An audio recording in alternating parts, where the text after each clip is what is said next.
Basically ये video part 2 है my interview experience वाली वीडियो का। तो इंटरव्यू दे देकर थक गए हैं, बार बार ट्राई कर करके थक गए हैं और उनका इंटरव्यू क्लियर नहीं हो रहा है। उनको लग रहा है कि यार बस हो गया, अब नहीं हो रहा मुझसे। सो उन लोगों के लिए ये वीडियो एक मस्ट वॉच वीडियो होने वाली है। और आपको अपने एक्सपीरियंस ख़राब लग रहे हैं तो आप एक बार मेरी स्टोरी, मेरी जर्नी पे सुनो कि मैंने क्या क्या फेस किया है। जहाँ भी जाते थे ट्रेन या बस से ही जाते थे। सो एयरक्राफ्ट से जाना और फिर वहाँ पर जो अकासा वालों ने मेरे साथ किया है ना, मतलब वो इतना गलत था कि मैं उसको कभी नहीं भूल। फिर रो रो कर दुआ करी कि अगर अल्लाह पाक मेरे लिए ये चीज़ नहीं बनी हुई है तो प्लीज़ मेरे दिल से इस चीज़ को निकाल दीजिए। कि मुझे लगता था कि नहीं, मेरे में कुछ है ही नहीं है, मतलब मैं बन ही नहीं सकती हूँ। तो मैं बहुत अपने आप को लेकर के नेगेटिव हो चुकी वजह से आई गॉट रिजेक्टेड। फिर वो देखने के बाद तो मतलब एकदम ऐसा लगा कि क्या हो गया है मेरे साथ। मैं इतना रोई। फिर मैंने डिसाइड किया कि अब मैं इंटरव्यू नहीं दूंगी जब तक। मैं अप्पी के साथ गई भी थी इवन फ्रैंकफिन में पता करने के लिए। अपना शहर छोड़ के दूसरे शहर में इंटरव्यू देने जा रहा है, लेकिन आप उसके साथ ये करो, ऐसा चीट। उसके बाद उन्होंने जो मुझसे लास्ट में बोला वो मुझे थोड़ा सा फिशी साउंड करा।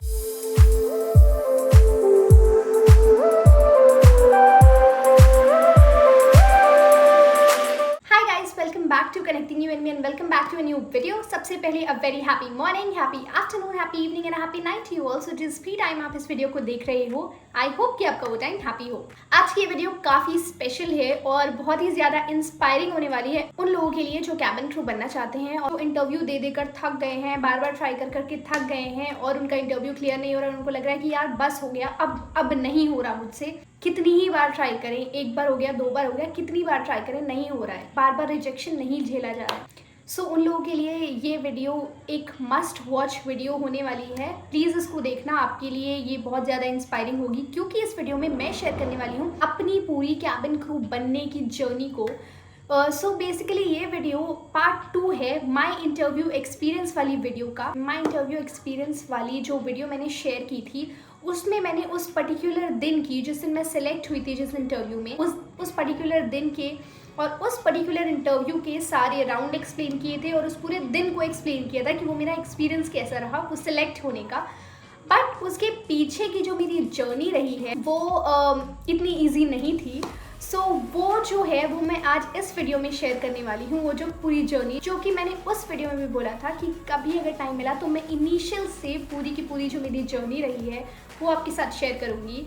सो उसके बाद वो टाइम कभी आया ही नहीं। सो आज वो टाइम है, बेटर लेट देन नेवर। मैंने सोचा साल ख़त्म होने से पहले ये जो लास्ट के कुछ दिन बाकी हैं इसमें मैं आपके साथ ये जर्नी शेयर कर दूँ, सो दैट कि जिन लोगों ने बहुत ज़्यादा इस पूरे साल इंटरव्यू दिया है, जो कैबिन क्रू बनना चाहते हैं, ऑफ कोर्स मैं उनकी ही बात कर रही हूँ, जिन्होंने इस पूरे साल ट्राई किया है कि जहाँ जहाँ पे इंटरव्यू हो रहे हैं जैसे उनको पता चल रहा है वो तुरंत जा रहे हैं, इंटरव्यू दे करके आ रहे हैं, पूरा कोशिश कर रहे हैं कि हाँ वो सिलेक्ट हो जाए, लेकिन नहीं हो पा रहे हैं कि कुछ एक आध पॉइंट से लैक हो जा रहे हैं या फिर कभी कभी सब कुछ सही रहता है तो लक काम नहीं करता है। सो उस सब चीज़ों से जो कि डिप्रेस हो गए हैं इस पूरे साल ट्राई कर करके, तो साल खत्म होने से पहले मैं उन लोगों के लिए ये वीडियो बना रही हूँ, स्पेशली उन लोगों के लिए जिनको इस वीडियो की ज़रूरत है और जिनको ये मेरी स्टोरी जानने की ज़रूरत है, सो दैट कि उनको भी थोड़ा सा इंस्पिरेशन फील हो और उनको थोड़ा सा होपफुल फील हो। सो इसलिए मैं आज की ये वीडियो बना रही हूँ, सो दैट कि मैं जानती हूँ यार, मैं उस जगह पे रही हूँ, मैंने वो चीज़ें फील की हैं, तो I know how it feels. और मैं ये भी जानती हूँ कि कोई और आपको नहीं समझ पाएगा। सो वही आपको समझ सकता है जो उस जगह पे खुद रहा है, तो मैं उसी तरीके से आपको समझती हूँ। और जब आप मुझे कोई कमेंट करके कोई क्वेश्चन भी पूछते हो ना, तो मैं ट्राई करती हूँ कि मैं उसी टाइम पे उसका आंसर कर दूँ। कभी ऐसा हो जाता है कि मुझसे कुछ क्वेश्चंस मिस आउट हो जाते हैं जो मैं वीडियो के फॉर्म में कवर करने का कोशिश करती हूँ कि मैं उनका आंसर दे दूँ, या फिर कोई ऐसे क्वेश्चन होते हैं जो बहुत ज़्यादा कॉमन होते हैं जिनके आंसर मैं कई बार दे चुकी हूँ। सो मैं यही सोचती हूँ कि आप लोग वहाँ से वो वीडियो देख करके वो आंसर समझ लोगे। सो इसलिए मैं उसका आंसर नहीं देती हूँ। Otherwise I try to give answer for each and every question जो आपके दिमाग में आ रहा है, क्योंकि मैं उस जगह पे हूँ और मुझे पता है कि आपके दिमाग में इस पोजीशन को लेके, इस जॉब को लेके इतने सारे क्वेश्चंस होते हैं और मैं आप वाली जगह पर भी रही हूँ, आपकी सिचुएशन में भी मैं रह चुकी हूँ। सो मुझे पता है कि इतने सारे क्वेश्चंस आपके दिमाग में आते हैं लेकिन आंसर करने वाला कोई नहीं होता है। मेरे टाइम पे भी कोई नहीं होता था एंड इसीलिए मैं आज की ये वीडियो बना रही हूँ, सो दैट कि ये आपके लिए हेल्पफुल हो और वो एक होप आपके अंदर जो जा रही है कहीं ना कहीं, वो उसको वापस से जगा दे कि नहीं, अभी छोड़ना नहीं है, you can try more. Guys, इस वीडियो को स्टार्ट करने से पहले मैं आपसे ये शेयर करना चाहती हूँ कि मुझे ये वीडियो डालने में इतना लेट क्यों हो गया। मैं चाहती थी कि इस वीडियो का मैसेज जो है वो मैं आपके साथ बहुत अच्छे से शेयर करूँ। मैं चाहती थी कि मैं ये जो जर्नी आपके साथ शेयर करूँ, ये आप फील कर पाओ और आप उसके साथ अच्छे से कनेक्ट कर पाओ। आपको पता ही है कि कैबिन क्रू का स्केड्यूल कैसा होता है, तो आप भी जब क्रू बन जाओगे ना, तो आप ये चीज़ फील कर पाओगे कि आप शॉर्ट वीडियोस बनाने के लिए तो यू विल बी एक्टिव, क्योंकि आप छोटी छोटी से क्लिप्स शूट करते रहते हो। बट ऐसी जब वीडियो बनानी होती है ना, बड़ी वीडियो जिसमें आराम से बैठ करके आपको बात करना हो अपने लोगों के साथ, आप लोगों के साथ, और कनेक्ट करने की जब बात हो, ऐसी लंबी वीडियो के लिए ना आपको वो प्रॉपर एटमॉस्फेयर, प्रॉपर टाइम नहीं मिल पाता है। मेरे साथ यही हो रहा था। मुझे ऐसा टाइम नहीं मिल रहा था।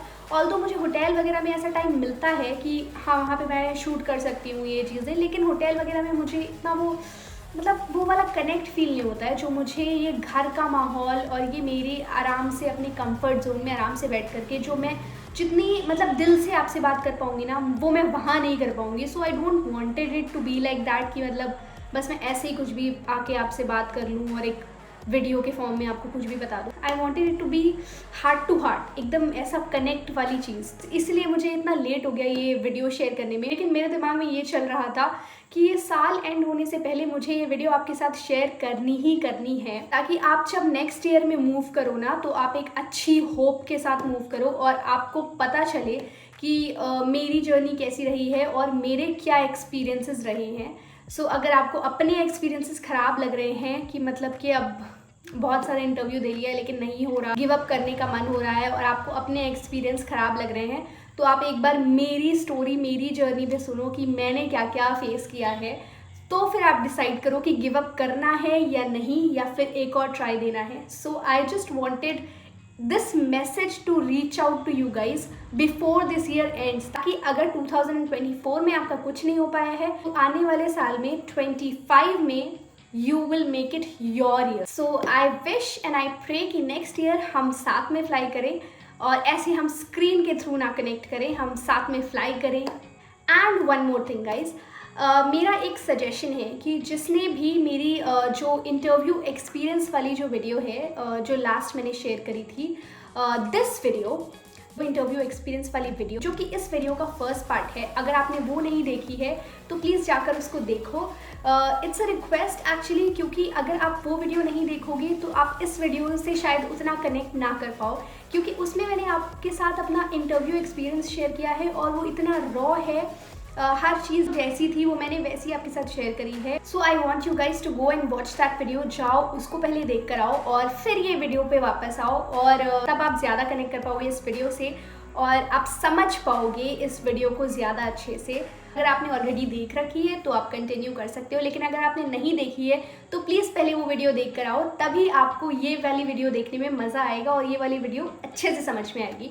Without any further ado, let's get started with the video guys. ये कहानी शुरू करने से पहले मैं बस यही कहना चाहूँगी कि इस कहानी के कोई भी पात्र काल्पनिक नहीं है और इसका वास्तविकता से बहुत ज़्यादा लेना देना है, मतलब कि सब कुछ रियल है, ठीक है, कुछ भी इमेजिनरी नहीं है। और ये मेरी जो कैबिन क्रू बनने की जो कहानी है, ये शुरू हुई गोरखपुर में। As you all know, I belong from Gorakhpur. जब मैं स्कूल में थी, पहले तो हमेशा से, as I already told you guys, that planes, aircraft, planes, ये सब मुझे हमेशा से बहुत फैसिनेट करते थे। ऑल्दो मिडिल क्लास फैमिली से बिलोंग करते थे, तो कभी ट्रैवल नहीं किया था, कभी देखा नहीं था अंदर से, और कभी एयरपोर्ट भी नहीं गए थे। इतना कुछ पता नहीं था इस बारे में, लेकिन वो हवा में जो वो जाता रहता था ना, वो देख के बड़ा मज़ा आता था कि यार कभी इसको अंदर से देखना है। और ना इतनी ज़्यादा, तब इंटरनेट हमारे पास इतना ज़्यादा आम था कि आप इंटरनेट पे कोई भी चीज़ें सर्च करो, आप अंदर की चीज़ें देख पाओ, एयरक्राफ्ट के अंदर की। उस टाइम पे बहुत ज़्यादा मुझे वो चीज़ें फैसिनेट करती थी, लेकिन मैं किसी से कहती नहीं थी। I never told this to any of my family members, या किसी से भी मैंने कभी कुछ कहा नहीं इससे रिलेटेड। और फिर जब धीरे धीरे आपको जब समझ आने लगती है, जब आपका एक करियर चूज़ करने का टाइम आता है, तो उस टाइम पे मेरे दिमाग में यही चलने लगा। फिर मूवी आई थी नीरजा, उस टाइम पे मैं आई थिंक 8th या 9th में थी, नीरजा के टाइम पे।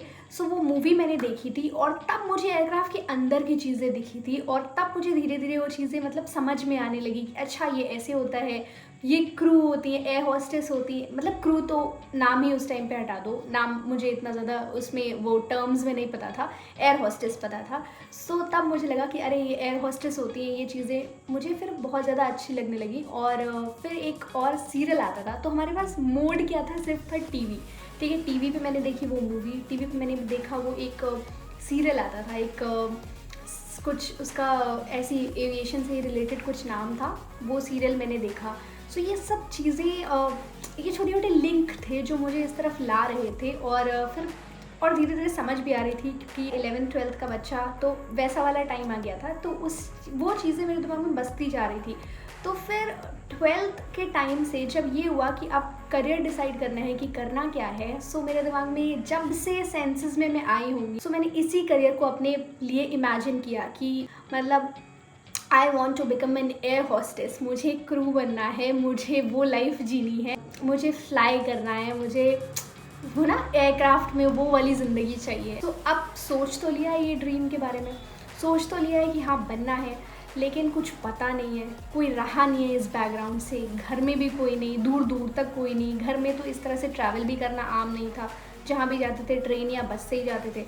सो एयरक्राफ्ट से जाना ये सब कुछ इतना नॉर्मल नहीं था मेरे लिए, मेरी फैमिली के लिए। तो फिर तो मैंने धीरे धीरे और उस टाइम तक फिर इंटरनेट आ चुका था, तो मैंने धीरे धीरे सर्च करना शुरू किया चीज़ों को कि क्या होती है ये जॉब, क्या इनका काम होता है। अभी तो मैं सिर्फ ऐसे उड़ना सोच रही थी कि मैं प्लेन के अंदर जाऊंगी, मैं उड़ूंगी, फिर मेरा काम होगा, मैं एक बैग लेके चल रही होंगी मज़े में, ये वो। सो ये सब मेरे दिमाग में था। उसके बाद मैंने सर्च करना शुरू किया कि क्या होता है, क्या इनका जॉब प्रोफाइल होती है, काम क्या होता है, पे स्केल क्या होता है, पैसे कितने मिलेंगे, मतलब सब कुछ, एवरीथिंग अबाउट दिस जॉब। तो अब सारी चीज़ें पता कर ली हैं, अब बारी आती है फैमिली को कन्विंस करने की। ये फैमिली को कन्विंस करना थोड़ा सा डिफिकल्ट होने वाला था, क्योंकि बहुत ज़्यादा कॉमन करियर ये रहा नहीं है और कोई इस बैकग्राउंड से रहा नहीं है, तो किसी को कुछ इस बारे में पता नहीं था। तो नॉर्मली हम डॉक्टर, इंजीनियर, डॉक्टर और यही सब बनने का सोचते हैं, क्रू बनने का नहीं सोचते हैं। ठीक है, मैंने ये सोच लिया था। मैंने मम्मी पापा से ये चीज़ें शेयर करी कि ऐसा ऐसा है ये करियर, मैं ये करना चाहती हूँ। तो मम्मी उनको बस सेफ्टी का डर था, क्योंकि रिस्क बहुत ज़्यादा है जॉब में, विच इज़ ट्रू। सो वो पार्ट था बस थोड़ा सा कन्विंस करने का। बाकी मम्मी पापा दोनों ही हमेशा से इतने लिबरल रहे हैं कि उनकी सोच ऐसी बहुत ज़्यादा लिमिटेड कभी नहीं रही है, कि उन्होंने हमें हर चीज़ों के लिए अलाउ किया है एक ट्रस्ट के साथ। तो वो ट्रस्ट था, तो फिर कोई बात ही नहीं थी। बस ये सेफ्टी वाला पार्ट था जिसमें मम्मी को कन्विंस करना थोड़ा सा मुश्किल था, लेकिन उसमें अप्पी ने मेरी बहुत हेल्प की। अप्पी ने दिमाग में डाला मम्मी के कि अगर होना होगा कुछ तो ज़मीन पे भी हो सकता है, रिस्क यहाँ भी उतना ही है, और होना होगा कुछ तो वहाँ भी हो सकता है। सो ये तो कोई बात ही नहीं है किसी को किसी चीज़ से रोकने के लिए जो उसका मन हो करने का। सो बस मम्मी ने भी अलाउ कर दिया, सब कन्विंस हो गए थे। और फिर मैंने मूव किया लखनऊ ग्रेजुएशन करने के लिए, क्योंकि अप्पी यहाँ पे रहती थी, अप्पी भी यहाँ से ग्रेजुएशन उस टाइम पे कर रही थी पहले से। सो मैं लखनऊ आ गई, क्योंकि गोरखपुर में इसका कोई स्कोप नहीं था बहुत ज़्यादा, और उस टाइम पे इतना ज़्यादा कॉमन भी नहीं था, मैंने बताया। तो कुछ ऐसा इंस्टीट्यूट भी नहीं था जो इस सब चीज़ों के बारे में गाइड करता हो, जैसे कि लखनऊ में फ्रैंकफिन था। सो जब मैं लखनऊ आई तो ग्रेजुएशन में एडमिशन लेने से पहले बहुत सारी चीज़ें मेरे दिमाग में चल रही थी कि कैसे क्या करना चाहिए, अब आगे क्या करना है। सो ग्रेजुएशन में एडमिशन लेने से पहले मैंने फ्रैंकफिन के बारे में पता लगाने का सोचा। तो मैंने फ्रैंकफिन का नाम बहुत सुना था, और मुझे इतना पता था कि ये लोग इस करियर के बारे में कोर्स कराते हैं और सब सिखाते हैं। तो फिर मैं अप्पी के साथ गई भी थी इवन फ्रैंकफिन में पता करने के लिए। सो आई वेंट देयर, मैंने उनकी काउंसलिंग अटेंड करी, और फिर उन्होंने मतलब मुझे सब कुछ बताया कि ऐसे ऐसे है।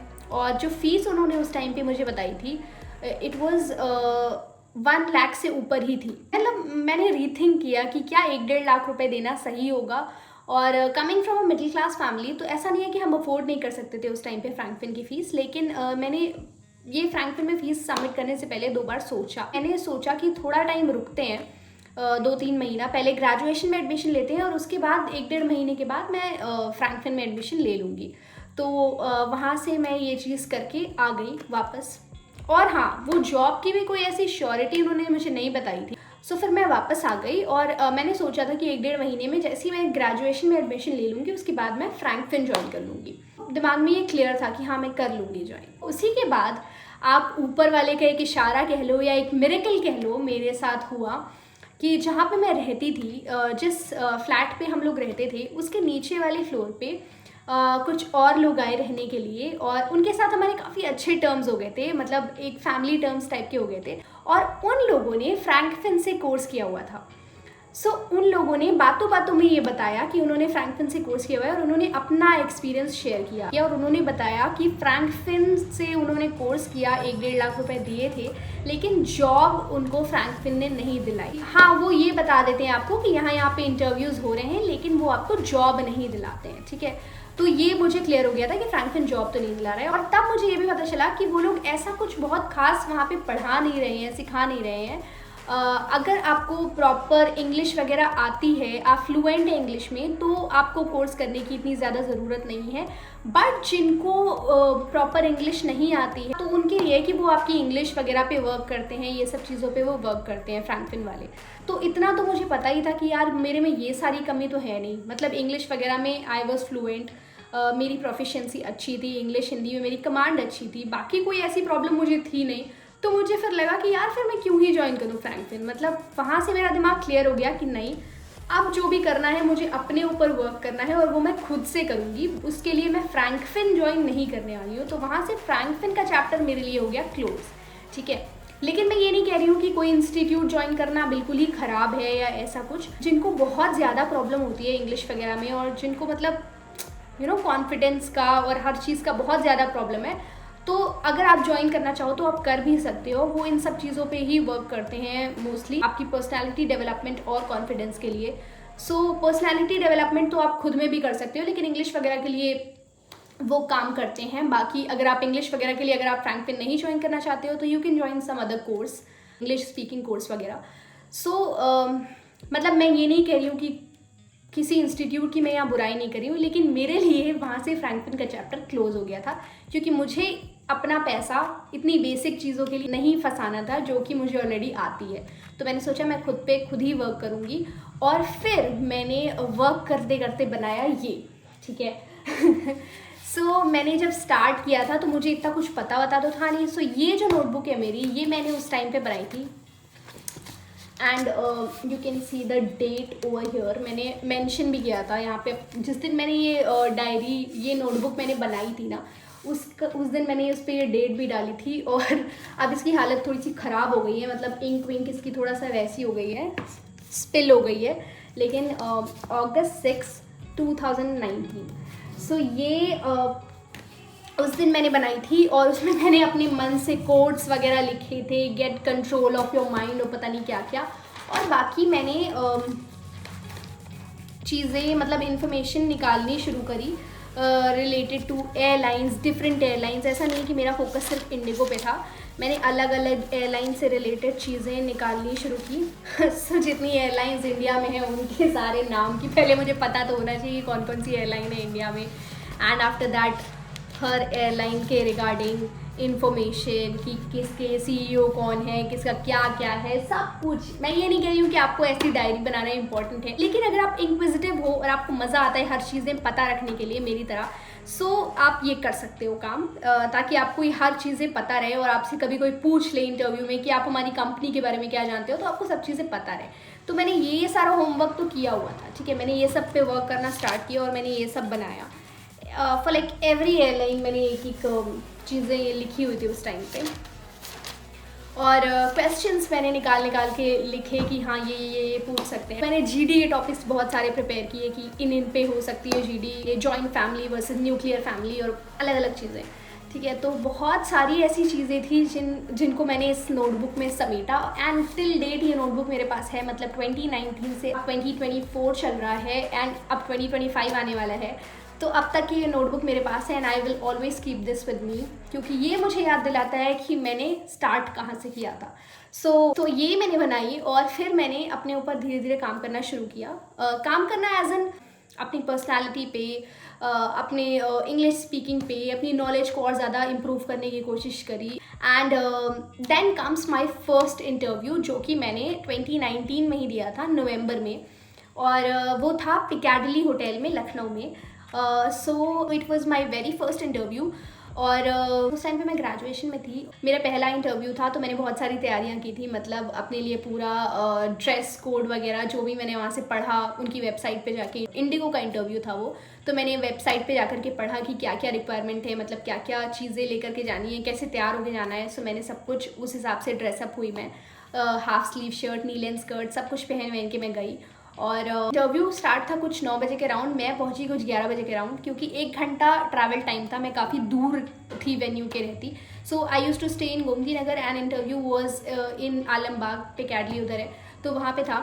तो मैं गई तैयार व्यार होके। सो मैं थोड़ा सा लेट पहुंची थी, एक तो डिस्टेंस की वजह से, दूसरा मुझे इतना आइडिया नहीं था कि बहुत पहले निकलना होता है, तो मैं कुछ 1-1.5 घंटा लेट पहुंची थी। और उस टाइम पे मैं जब वहाँ पहुंची तो वहाँ ऑलरेडी इतने सारे लोग थे, मतलब मैं शॉक हो गई थी इतनी भीड़ देख के, क्योंकि अभी तक तो सब कुछ ऐसे चल रहा था कि दिमाग नहीं चल रहा था ना कि ऐसे होता होगा वैसे होता होगा। अब जो ये प्रैक्टिकल चीज़ मैंने देखी वो एकदम से ऐसे था धमाका टाइप का कि भाई ये क्या है, मतलब इतने सारे लोग, इतनी सारी लड़कियां हैं जो कैबिन क्रू बनना चाहती हैं, मतलब इतनी भीड़। तो वो मुझे देख के बहुत ऐसे लगा कि यार अब क्या होगा, इतने ज़्यादा सुंदर सुंदर लोग आपको दिखेंगे, इतने वेल ड्रेस्ड, इतने अलग अलग, सबका मतलब सबके अंदर कुछ ना कुछ अलग अलग अच्छाई है। तो मतलब ऐसा लग रहा था कि भाई कंपटीशन बहुत ज़्यादा हाई है और बहुत सारे ऐसे लोग हैं जो इसके लिए कम्पीट कर रहे हैं। सो थोड़ा सा नर्वस मैं थी, लेकिन इतना पता था कि चलो ठीक है, पहली बार है, अच्छे से अपना ट्राई करेंगे और किसी और को देख के पैनिक और कॉन्शियस नहीं होंगे। पहले ही इतने सारे लोग आ चुके थे और जिनको टोकन नंबर्स मिल चुके थे, तो अब मेरा टोकन नंबर मुझे बहुत बाद का मिला, कुछ 100 के बाद का मेरा टोकन नंबर था, 120 समथिंग मिला था मुझे। और उसकी वजह से मेरा फर्स्ट राउंड, जो वो सेमी सर्कल वाला राउंड होता है, उसके लिए मुझे बैठना पड़ा था सुबह से लेकर के 5 बजे शाम तक, और 5 बजे जाकर के मेरा उसका टर्न आया और मैं फ़र्स्ट राउंड देने के लिए 5 बजे गई हूँ। तो वो फर्स्ट राउंड, सो मैं एकदम टायर्ड हो गई थी, थक चुकी थी, कोई एनर्जी नहीं बची थी मेरे अंदर कि भाई मैं वहाँ जाके बोलूँगी क्या। तो ऐसा मुझे फील होने लगा था। और मम्मी भी मेरे साथ बेचारी बाहर बैठी हुई थी, वो भी 5 बजे तक बैठी रह गई थी। तो फिर मेरा टर्न आया, मैं गई, सेमी सर्कल वाला राउंड हुआ। उन्होंने जो क्वेश्चन उस टाइम पे पूछा था, what do you like to do in your free time, तो सबने अलग अलग आंसर किया था और मैंने भी आंसर कर दिया था, अपनी हॉबी से रिलेटेड कुछ तो आंसर किया ही था। तो उसके वजह से आई गॉट शॉर्ट लिस्टेड। 4 लड़कियाँ शॉर्ट लिस्ट हुई थी और उसमें से मैं भी एक थी। तो हम 4 शॉर्ट लिस्ट हुए और उसके बाद कुछ 1 घंटा और वेट करना पड़ा था और फिर सेकेंड राउंड के लिए हमें बुलाया था, जिसमें हमारा हाइट वेट और आई साइट चेक होना था। सो हाइट तो ठीक थी, आई साइट का भी सब सही था, मतलब स्पेक्स ऑलरेडी मुझे थे, लेकिन मैंने लेंसेज लगाए हुए थे तो आई साइट भी सही था। लेकिन जब वेट की बारी आई, सो भाई साहब, तो फिर हो गया काम। तो वेट मेरा बहुत ज़्यादा कम था और मैं अंडर वेट होती थी उस टाइम पे। I used to be 38 at that time. मैं उस पर्टिकुलर इंटरव्यू की बात बता रही हूँ, मेरा जो वेट वहाँ पे किया गया उसमें मेरा वेट निकला 38। कहीं से भी BMI में नहीं थी मैं, दूर दूर तक नहीं थी, ठीक है, अंडर वेट थी मैं। तो बहुत ज़्यादा ऑब्वियस था। अगर इतना स्लाइट फ़र्क भी होता ना, मतलब अगर मैं 42 समथिंग भी होती, 43 भी होती, तो भी वो मुझे कंसिडर कर सकती थी। लेकिन 38 इज़ लाइक पोषण के शिकार टाइप, ठीक है। तो जो लोग बहुत पतले होंगे वो मुझसे रिलेट कर पाएंगे, तो मैं बहुत ज़्यादा पतली थी। सो उस रीज़न की वजह से, उस पर्टिकुलर वेट के रीज़न की वजह से आई गॉट रिजेक्टेड। HR ने मुझे बोला, अनम डोंट यू थिंक बहुत ज़्यादा कम है वेट, थोड़ा सा वेट पे वर्क करो। मैंने उनसे फीडबैक भी मांगा, तो उन्होंने फीडबैक में मुझे यही दिया कि यू आर वेरी इंटरैक्टिव, सब कुछ सही है, बस थोड़ा सा वेट गेन करो।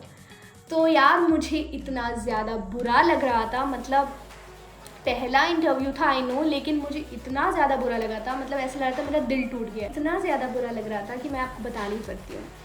क्योंकि मुझे सबसे ज़्यादा बुरा ये लग रहा था कि मैं सुबह से बैठी हुई हूँ इंटरव्यू के लिए और 5 बज गए, 5 के बाद 6 बज गया दूसरे राउंड तक आते आते, और मम्मी भी इतनी देर तक बाहर बैठी हुई है। अब मैं उनको जाके क्या ही बोलूँगी कि इतनी देर से आप वेट कर रहे हो, सिलेक्शन भी नहीं हुआ।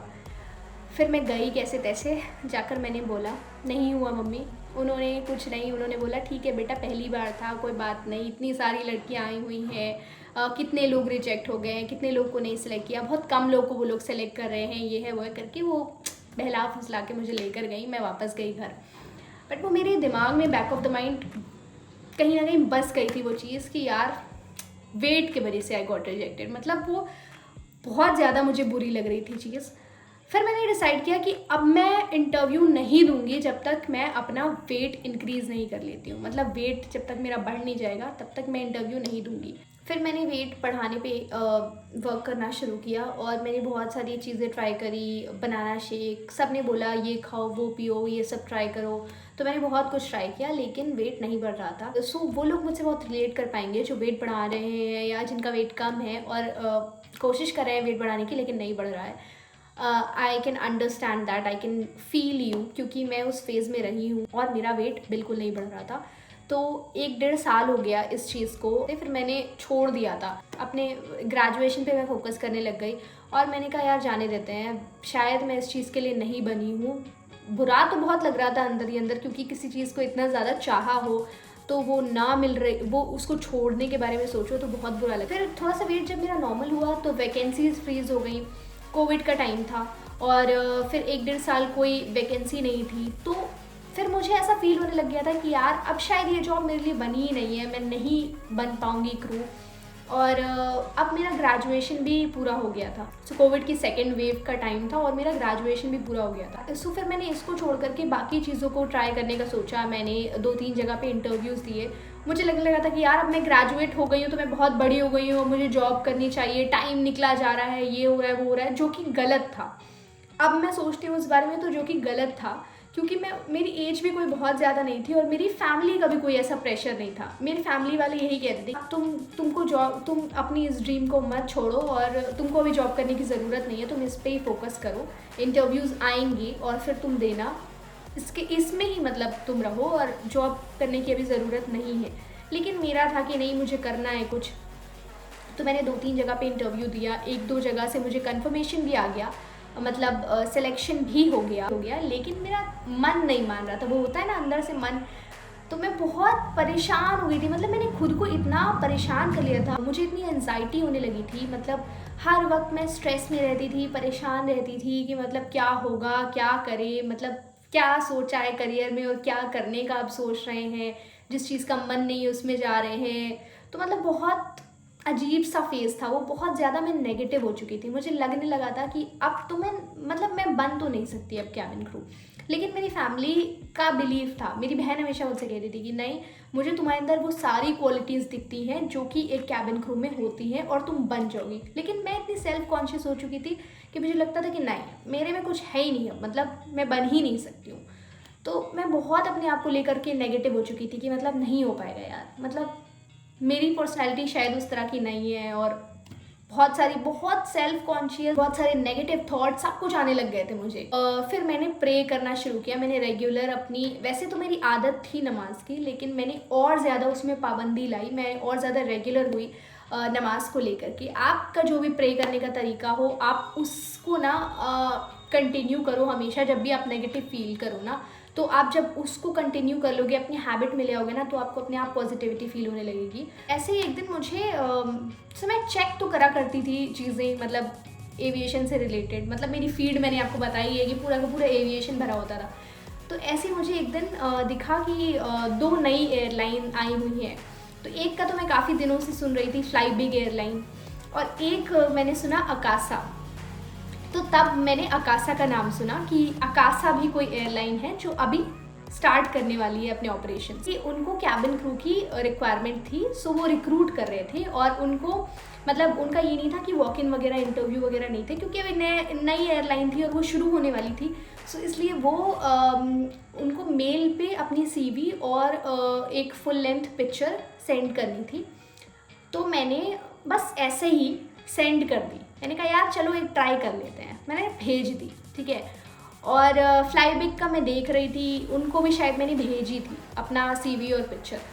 तो मैंने भेज दी थी बस ऐसे ही। तो फिर 1-1.5 महीने के बाद कुछ मेरे पास रिप्लाई आया उसका, your CV has been shortlisted for an interview. और उसके बाद एक लिंक था माइक्रोसॉफ्ट टीम्स का, डेट दी हुई थी, टाइम दिया हुआ था और एक लिंक दी हुई थी माइक्रोसॉफ्ट टीम्स की इसकी मीटिंग की, और उसको उस डेट पर उस टाइम पर ज्वाइन करना था उस इंटरव्यू के लिए। मैं खुश हो गई, मेरे घर पे भी सब लोग को बताया, मतलब मैंने घर पे भी सब लोग को बताया, सब लोग खुश हो गए।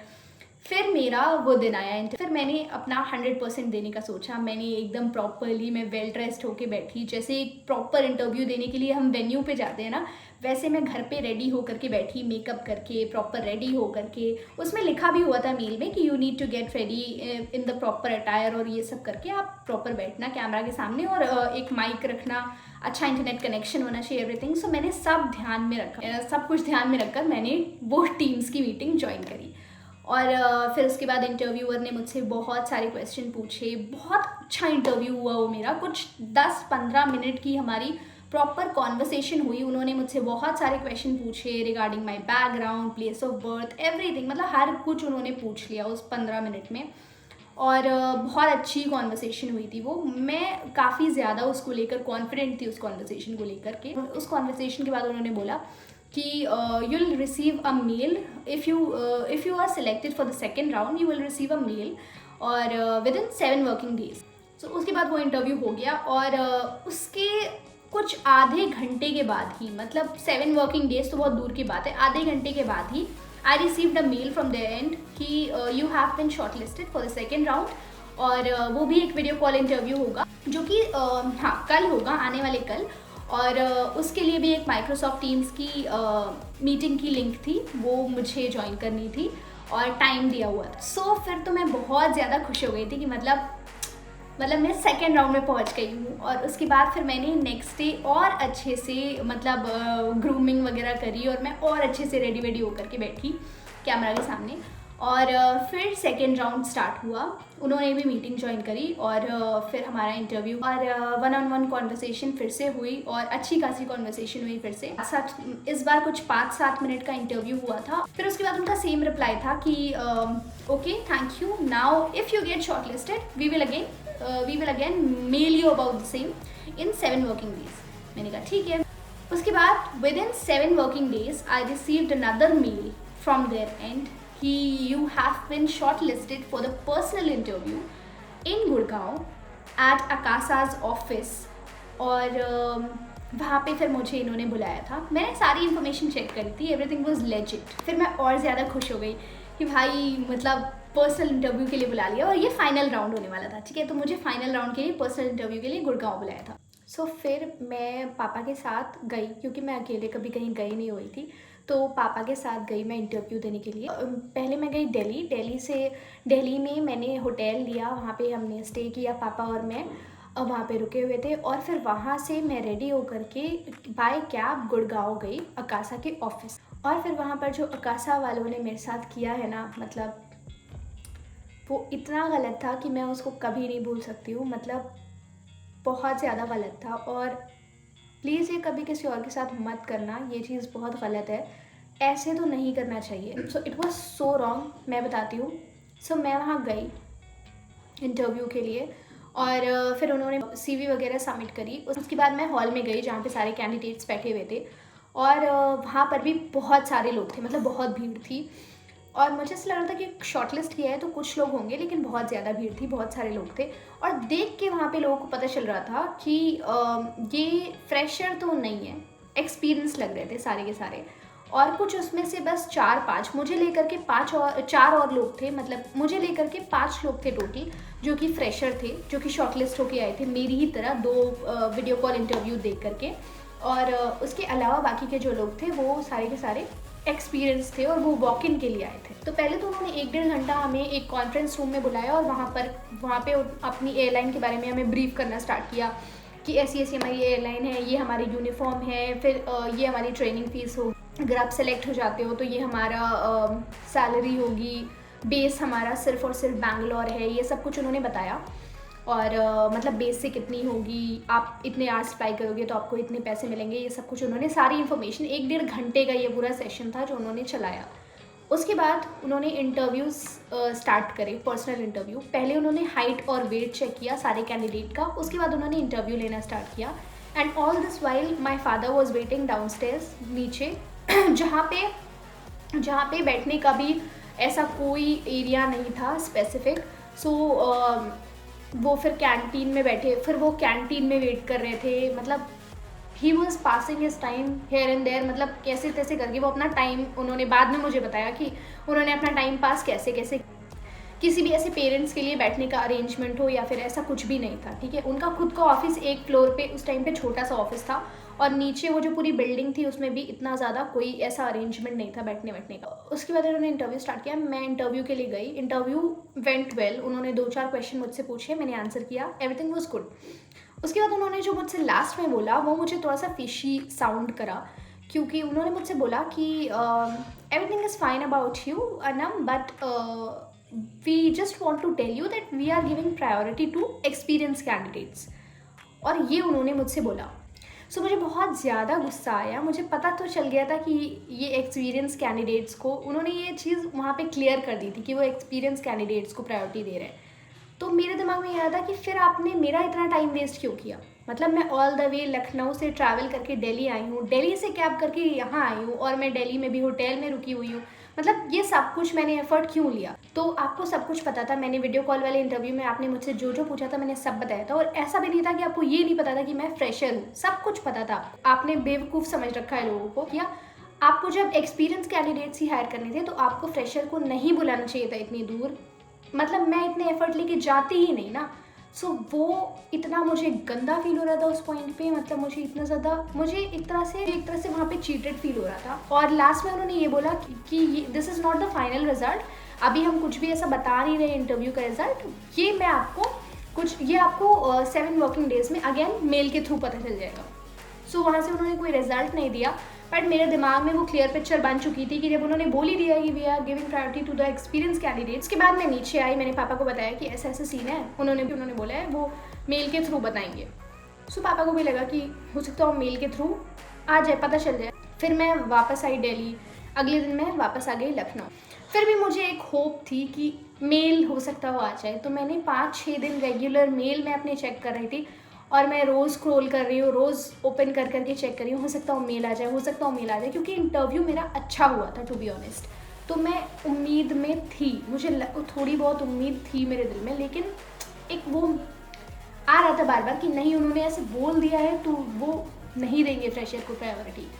उसके बाद फिर 6 दिन के बाद लास्ट डे 7th डे मेरे पास मेल आया that this time we have selected the experienced candidates and we will consider you next time अगर हमें कोई रिक्वायरमेंट होती है। फिर वो देखने के बाद तो मतलब एकदम ऐसा लगा कि क्या हो गया है मेरे साथ। मैं इतना रोई, मतलब बहुत ख़राब तरीके से मैं रोई थी।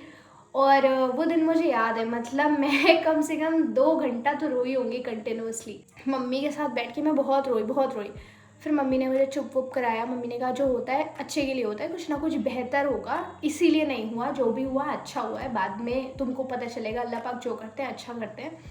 फिर मैंने नमाज़ पढ़ी, फिर मैंने उसमें भी रो कर दुआ करी कि अगर अल्लाह पाक मेरे लिए ये चीज़ नहीं बनी हुई है तो प्लीज़ मेरे दिल से इस चीज़ को निकाल दीजिए, और अगर बनी है तो ये मिल जाए मुझे। सो ये सब कुछ चल रहा था दिमाग में।